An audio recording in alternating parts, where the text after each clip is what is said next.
Hi everyone, I'm thriller author J.F.Penn, and today on Killer Thriller TV I'm interviewing Zoe Sharp, author of the best-selling and award-nominated thrillers featuring Charlie Fox, ex-Special Forces turned bodyguard, compared to many to Lee Child's Jack Reacher, which is brilliant, and I love Zoe's book, so very excited to have you on the show, Zoe.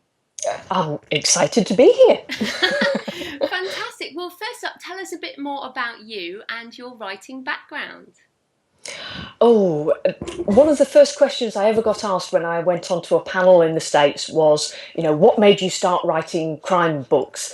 And everybody had their usual, I've always wanted to write and I've been a very interested reader for years.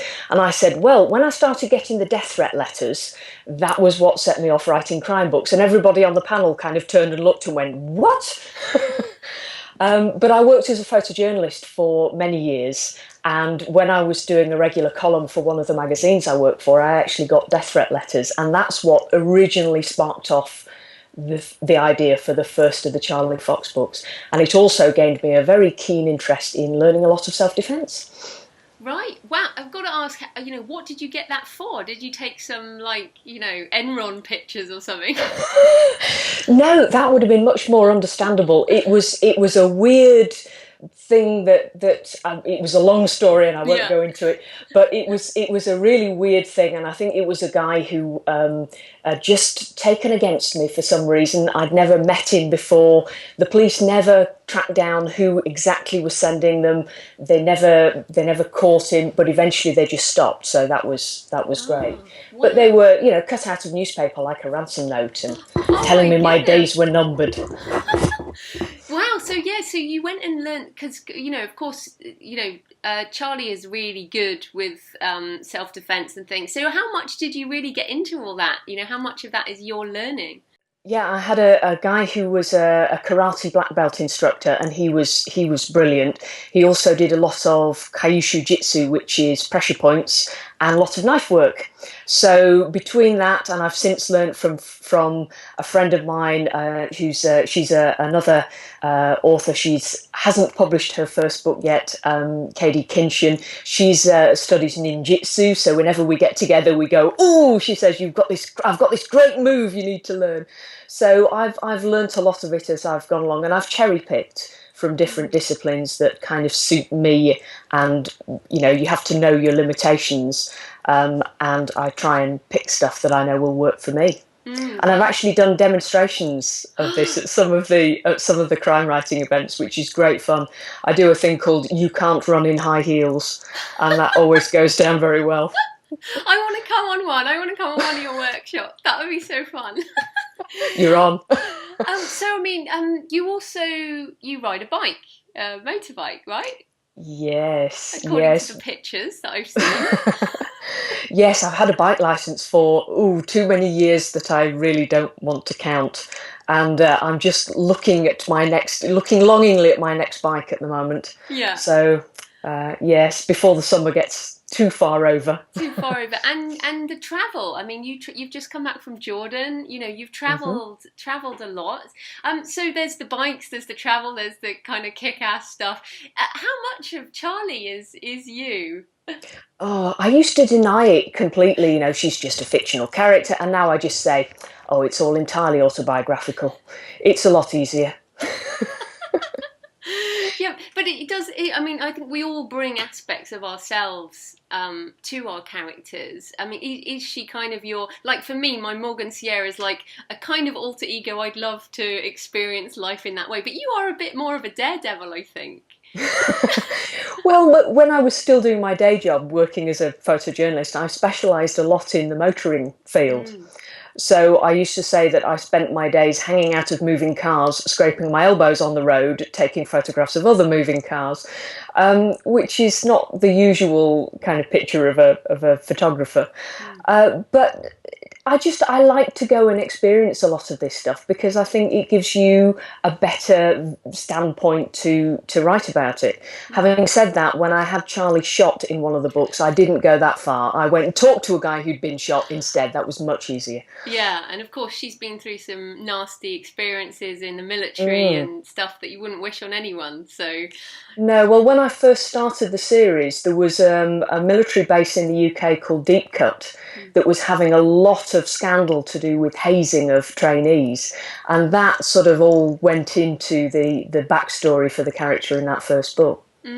because I think, thriller authors, crime writers in particular, and you're kind of in the middle, I think, there's crime and thriller, we kind of get done for violence against women. And they're, what's your feelings about, portraying violence as a female writer writing a female protagonist? Well, it's odd because it's not as acceptable, I think, coming from a woman. A lot of the time you find that, women are either portrayed as they're the victims, or if they are sort of a bit more capable of taking care of themselves, they're either sort of psychopaths or ice cold assassins. And I wanted somebody who had the capability to react with really great violence when the situation dictated, but was nevertheless not comfortable with that aspect of her own personality. And, the guys are all expected to shoot the baddies and go and have a beer afterwards. And for women, the female characters, I thought that just wasn't quite as credible. So I wanted to show that, yes, she can and does kill people when she has to, but it all leaves a mark. And, those marks are having a cumulative effect on the character, I think. And there's a scene in the first book, where Charlie deflects a violent in the nightclub. There's a really big guy, and there's no way any woman is going to beat this massive, trunk, and she deflects it with humour. And I think that's one of the hallmarks of your books. There's this kind of dry humour throughout. So is that your humour, or is that what's that? Anybody who reads my stuff on Twitter or Facebook knows I have a very lowbrow sense of humour normally. But yes, and a lot of the time you do get that kind of quite dark humour from people who are dealing with that kind of situation all the time. And besides which, I think the point Charlie makes in the book is that she's into self-defense, and anything that allows you to get out of a dangerous situation, albeit humour, be it whatever, is effective self-defense. Absolutely, and I think possibly the equating you with the character is also because you write in first person. Yes. Yeah. So that makes it always. Do you get this a lot? It's like when you write in first person, it feels like it is the author. Yes, I think so. And it was very interesting because I've just written a standalone mystery thriller called The Blood Whisperer. And I've done that in third person, but quite close third person. So I swap almost into the thoughts of various different characters throughout the book. And that was a very interesting exercise, having done 10 books now in the Charlie Fox series, all in first person. To suddenly have that wider stage to play on was very interesting. Oh, well, tell us a bit more about The Blood Whisperer while we're here. Waving it. I think you've got a copy there. I have. Yes, my trade paperback copies arrived this week. Lovely. I still wanted to keep with a very strong female protagonist because I thought, well, if people do like the Charlie Fox books, then that's one of the main threads of the books, is the fact it's a strong female character. So I ended up with another strong female character who's called Kelly Jacks. She's an ex-CSI based in London, who is now working as a crime scene cleaner because 6 years ago she woke up with a knife in her hands next to the body of a man, and she was convicted for killing him, but she has no memory of it. So the book starts when she goes to clean up another crime scene, and gradually she starts to think that maybe this nightmare is starting all over again. And the title came from the fact that She was so good at pulling, almost invisible evidence from crime scenes when she was working as a CSI, that they called her the Blood Whisperer, because she seemed to be able to, tease evidence out of those scenes. So it was great fun to write. I really enjoyed it. And that's out now? It is just hot off the press, yes. Oh, exciting. So people can go and get that. And you've got another, the Charlie Fox, your latest Charlie Fox, I believe, is out as well. Die Easy? Is that right? Die Easy has been out since earlier on in the year. Oh, sorry. That's all right. But I've just finished writing in the last few days a novella. A Charlie Fox novella, which kind of bridges the gap between Die Easy, which is book 10 in the series, and what will be the next instalment. Basically, I'm getting bullied by fans who keep saying, "When's the next book out?" So I thought, right, I will fill in a little bit of what's happening for Charlie between the last book and the next one. But Die Easy I set in New Orleans after Hurricane Katrina. I went there a couple of years ago and was fascinated by the way that great swathes of the place are still in ruins, and I wanted to really kind of show that contrast.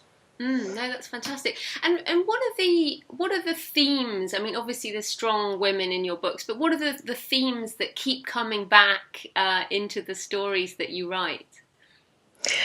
I try and work around sort of different themes, but a lot of them are people search for respect, and latterly, I suppose, Charlie's search for redemption, for things she feels she's heading down a path which, if she's not very careful, could take her to a place that will probably ruin her. So she's looking for a way to justify her own abilities. And when you're thinking of the next book, what is the thing that sparks the idea? Is it, I want to write a book in New Orleans, so I'll go and do the trip and then I'll come up with a plot? I mean, I'm one of those people. I'm like, let's go to Budapest and then write a book. I know you've just been to Jordan as well. Or do you come up with the story and then fit it to a place? Well, a little bit of both. It very much depends on the location and the idea for the book. As I said, I knew I wanted to set something in New Orleans. It was such a fascinating place. I've also, for a lot of years, wanted to do a sort of my take on one of my all-time favourite movies, which was Die Hard. So, of course, what could I call the book but Die Easy, because it's Die Hard set in the Big Easy. Yeah. And I wanted to put Charlie in a situation. She ends up in a hostage situation where she is on the outside, trying to work out how to rescue a lot of people. And also, she is unarmed. So that was her kind of bare feet handicap, if you like, that she has to cope without her usual abilities with firearms. Oh, wow. So I like to keep testing her. Yeah, you do. You really do. Do you see it, like, do you have an end in mind for Charlie, or will because at 10, I mean, the series starts. Do you go, all right, this is just going to go forever? As long as she keeps talking to me. Yeah. Which sounds very strange. I know, the voices in my head and all that. But as long as she keeps talking to me, then and has a story to tell, then I will keep telling it. She still has a lot of places to go, and I've got most of the plot worked out, I suppose, for the next book, and it's still another place that interests me, that takes her somewhere. I think because though I try and make the actual plots of the books more or less stand alone and be self-contained, Charlie's own personal journey is ongoing throughout the series, so she has developed and changed and evolved, I suppose, as she's gone on, and that's what keeps a lot of it interesting for me, is that sort of personal angle to the books for the character. And you mentioned the voices there, in a joking way, but what is your writing process like? Or your writing routine, I guess, Well, I tend to do an awful lot of my writing in pencil on scrap bits of paper. And I can do that more or less anywhere. I've written bits of books on planes, in doctors' waiting rooms, in the car on the motorway, passenger seat, I have to say. I haven't quite gone that far. But I do find if I make notes to myself for the next scene that I'm thinking about, then by the time I come to actually type that up, it's already, got a skeleton. It's already got a framework, and I find I can work much faster that way. But I do like to outline. I must admit, I'm not a very good seat of the pants writer. I tend to go off in lots of harebrained directions if I don't have a fairly good idea of where I'm going. But I tend to plot sort of the structure and then leave the reactions of the characters a lot more freeform, because I want them to react in a way that feels believable for that character at that time. And therefore, I don't plan that to the nth degree. And sometimes people surprise you. They turn out to react in a completely different way to the way you're expecting. Or they have a sense of humour you didn't know they'd got until you start writing them, which is always, that discovery is always fun. And, what about your actual physical place? Because we can see all the books behind you. Do you have like a special place, or, do you go somewhere? My desk, normally. My morning commute is about 10 feet into the office. I tend to just sit at my desk with one of these ergonomic keyboards, which is very nice for my wrists and everything, and sit and scribble, listening to music, normally all sorts of different music. I really do like to have that going in the background when I'm writing. It creates an instant atmosphere in my head. Yeah, and you live in the Lake District, is that right? I do, yes. Yeah, so do you go out for like walks and hills in between writing? Yeah, sometimes. I mean, doing something that's physical as opposed to, I suppose, sitting and sedentary and cerebral gives you so much time for mulling over ideas and problem solving and things like that. So I'll go out and, mow the lawn or weed the drive or, wash the car, do something like that. And that gives me problem solving time, even, in my subconscious. I almost don't know I'm doing it. And what do you like to read for pleasure? Or what are you reading at the moment? I know that's always a hard question. At the moment, I'm reading some great books because I'm moderating a panel at VoucherCon later this month. So I'm reading my panelist books, which is great because they're a really nice wide selection. I'm also moderating a panel at Iceland Noir in November. So I've got a couple of new to me Icelandic authors to read for that. So I've always got stuff that either for panels I'm doing, or a lot of people will say, would you have a read of this book? And I desperately try and fit them in, but my TBR pile, or it should be an NBR pile really, because it's a must be read rather than a to be read. But for pleasure, I'll read all sorts of stuff. I mean, I read a lot of crime and thrillers. I also read sci-fi. I'll read more or less anything. I love books that are personal journeys, not quite biographies, but memoirs and travelogues and all sorts of stuff. If it's well written, I'll read it. Fantastic books. I'm you a real much. fan. Really love Charlie and the series, and I'm going to try your new stuff. So let everybody know where they can find you and your books online. Right, they can go to my website, which is zoesharp.com.